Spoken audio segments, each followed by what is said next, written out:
What if I told you that your relentless, lifelong pursuit of happiness is the very thing making you miserable? What if the dream that society sold you, the dream of a life filled with constant joy, success, and smiling ease, is not just a dream, but a dangerous illusion? A trap, a cage with invisible bars that keeps you running on a wheel, perpetually exhausted, and always feeling like you are failing.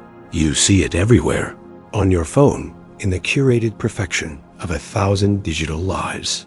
In advertisements, promising that this car, this drink, this vacation will finally be the thing that delivers lasting contentment. In self-help books, offering 5 easy steps to a blissful existence.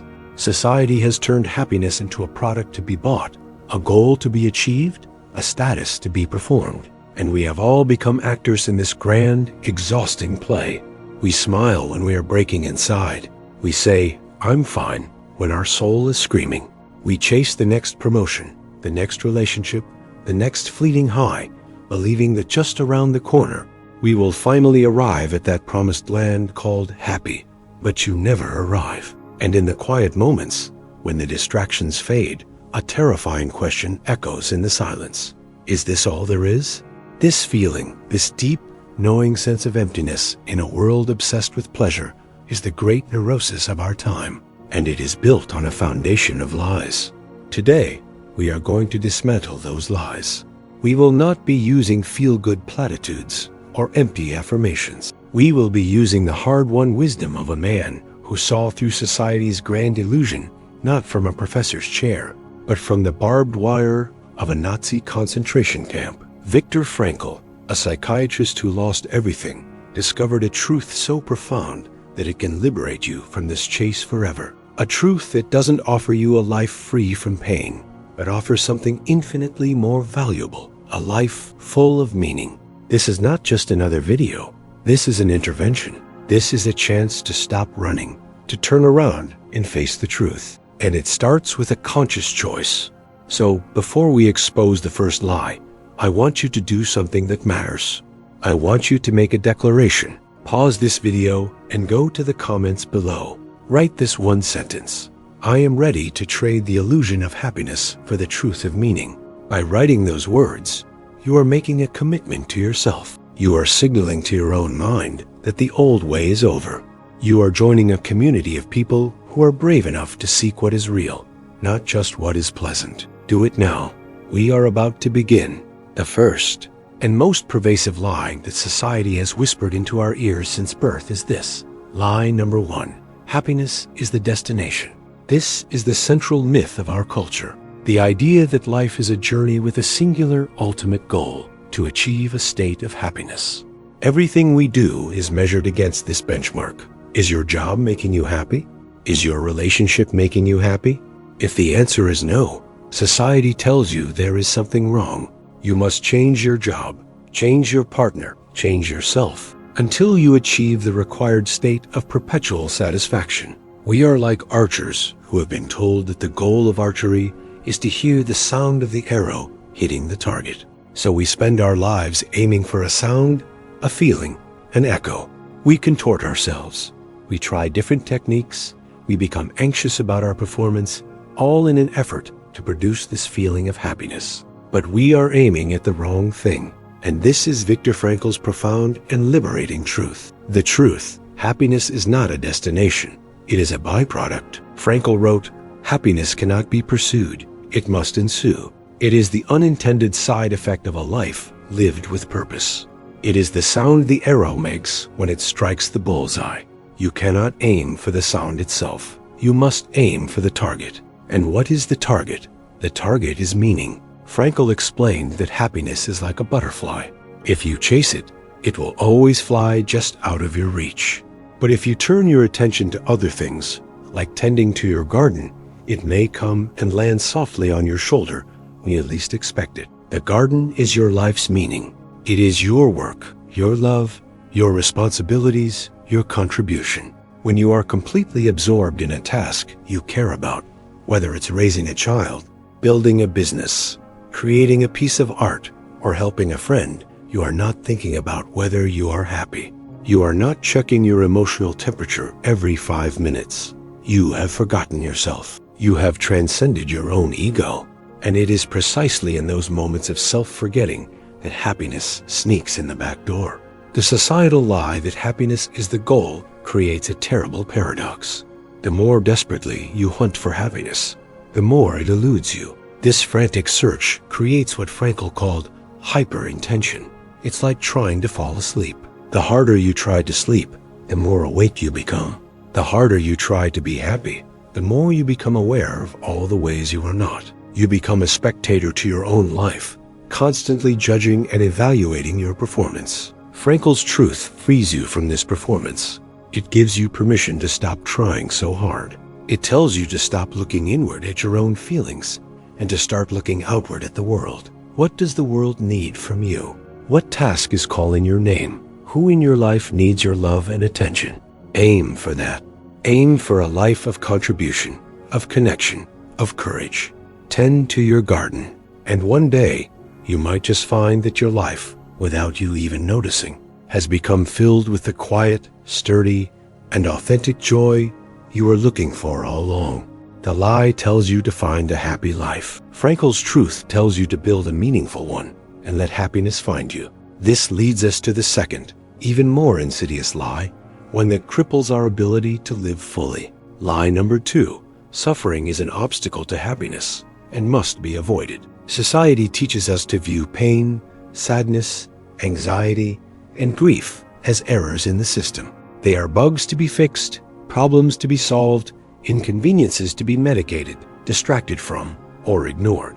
We live in a culture of toxic positivity where we are pressured to always be fine, to look on the bright side, to suppress any emotion that isn't cheerful and optimistic. When you feel pain, you are taught that you have failed at the game of life. You feel ashamed of your sadness, guilty for your anxiety. You believe that your suffering is a barrier standing between you and the happy life you are supposed to be living. So you run from it. You numb it with entertainment. You bury it in work. You silence it with addictions. You do everything in your power to avoid confronting the very things that make you human. This is a profound and damaging lie. And here is Viktor Frankl's revolutionary truth, forged in the heart of unimaginable pain. The truth: suffering is not an obstacle to meaning. It is the most powerful path to it. Frankl's most famous quote is this: "Suffering ceases to be suffering at the moment it finds a meaning." This does not mean that pain suddenly feels good. It means that the function of the pain is transformed. What was once a meaningless torment becomes a purposeful task. What was once a source of despair becomes a source of profound growth. Think of the Japanese art of kintsugi. When a piece of pottery breaks, it is not thrown away. It is repaired with lacquer mixed with powdered gold. The cracks are not hidden, they are highlighted. The repaired object is considered more beautiful and more valuable than the original, precisely because it has been broken and has a history. The scars become the most beautiful part of the piece. Society tells you to hide your cracks, to pretend you are never broken. Frankl tells you to find the gold to fill them with. Your suffering, your challenges, your unavoidable pain, these are your cracks. And the gold is the meaning you choose to create from them. How do you do this? By exercising what Frankl called the last of the human freedoms. You may not be able to control the fact that you are in pain, but you always have the freedom to choose your attitude toward that pain. You can choose to see your suffering as a random, cruel punishment which leads to bitterness and despair.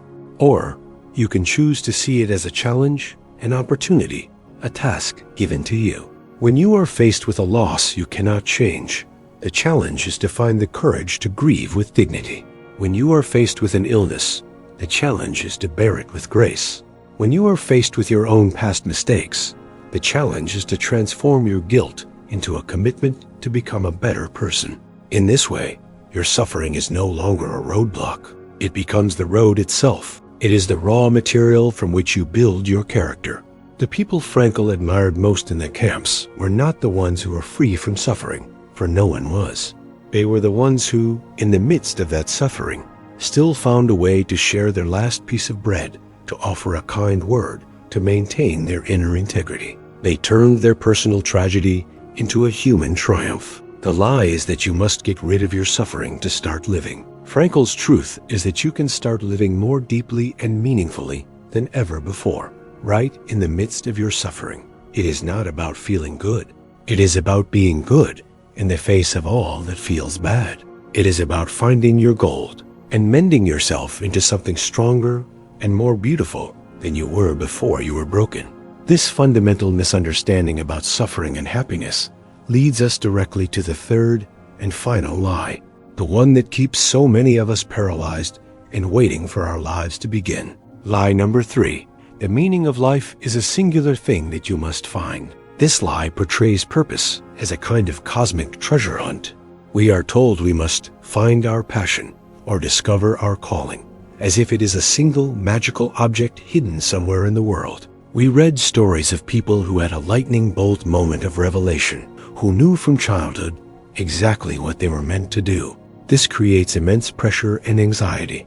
We spend years, sometimes decades, waiting for our own lightning bolt moment. We ask ourselves endlessly, what is my purpose?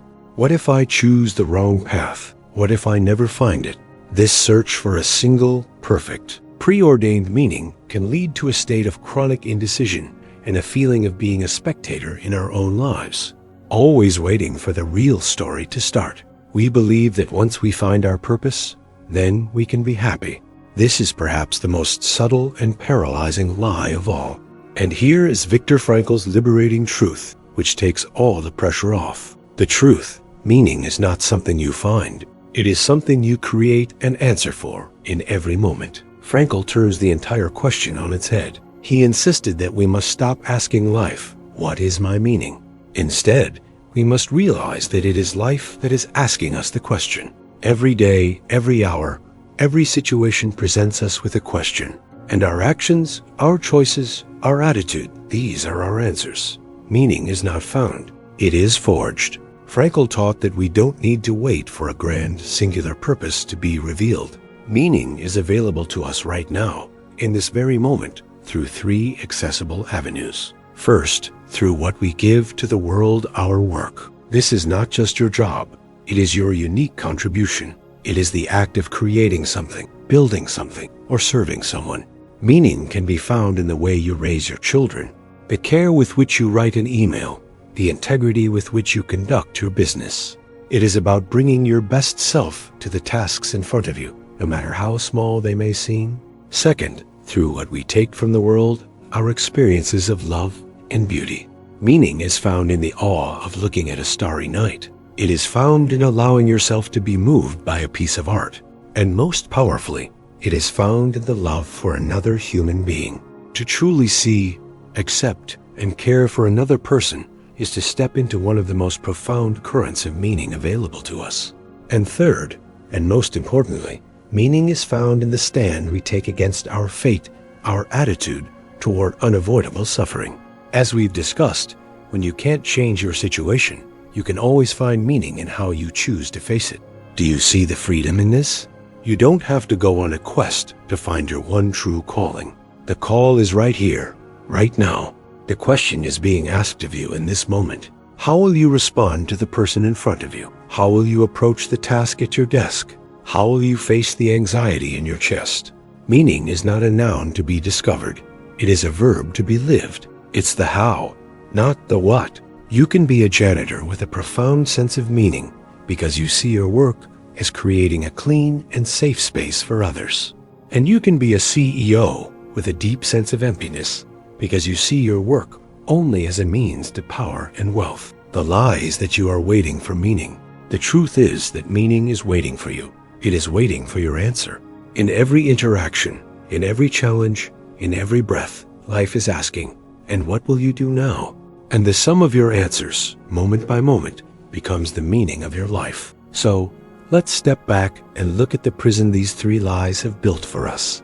The first lie tells us to chase happiness, a chase that only makes us more miserable. The second lie tells us to run from suffering, a flight that cuts us off from our greatest source of growth. And the third lie tells us to wait for a magical purpose to appear, a wait that keeps us from living the life that is already here. Viktor Frankl's truth shatters this prison. It offers you a new way to live, A way that is not about performance, but about presence. Not about avoidance, but about acceptance. Not about finding, but about forging. You are hereby liberated from the exhausting duty of being happy all the time. You are given permission to be a whole human being, to feel joy and to feel pain, to experience triumph and to experience tragedy. Your worth is not measured by the smile on your face, but by the courage in your heart. You are hereby invited to stop running from your suffering and to turn and face it with a new question. What are you here to teach me? How can I use you to become stronger, wiser, and more compassionate? And you are hereby empowered to stop waiting for your life to begin. Your meaningful life is already happening. It is in the choice you make in the next 5 minutes. It is in the way you listen to the next person who speaks to you. It is in the attitude you take toward the challenges of this very day. This is not an easy path. It is, in many ways, much harder than the path society offers. It requires consciousness, responsibility, and courage. But it leads not to a destination of fleeting pleasure, but to a state of being grounded in unshakable meaning. A state where you know, deep in your bones, that your life matters, not despite its struggles, but because of them. Look again at the words you wrote in the comments. I am ready to trade the illusion of happiness for the truth of meaning. This is your new compass. Let it guide you. Stop chasing the echo of happiness and start listening to the sound of your own meaningful life.